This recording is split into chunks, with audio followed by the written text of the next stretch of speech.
to, co myśli i czuje mózg, to myśli i czuje całe ciało. Czyli jeżeli przeżywamy strach, to mózg zaczyna stymulować organizm do produkowania hormonów, które zalewają całe ciało.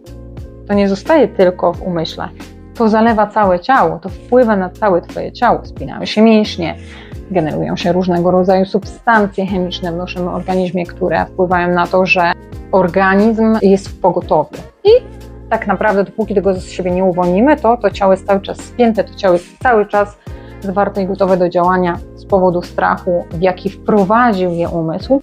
I to pokazuje, że naprawdę trzeba uważać na to, co się myśli.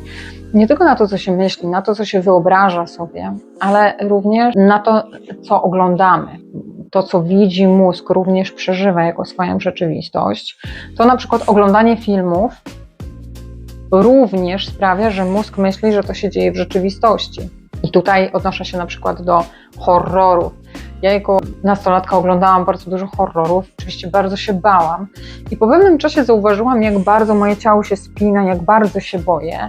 Jak w ogóle źle się czuję po tym, jak obejrzałam taki horror i wtedy też zaczęła się moja podróż z obserwacją mojego ciała i z tym, co się w nim dzieje, w reakcji na różne rzeczy, które się wydarzają w rzeczywistości. Po prostu zauważałam te korelacje. Przestałam totalnie oglądać horrory.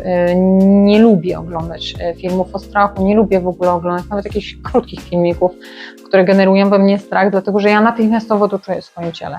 Spróbujcie. Ja zachęcam Was do tego, żebyście wypróbowali to, na przykład na jakimś horrorze, ale słuchajcie, to samo pokazuje na przykład przy oglądaniu jakichś scen miłosnych na przykład. Obejrzyj jakąś scenę miłosną i zauważ, zaobserwuj, co się dzieje z Twoim ciałem.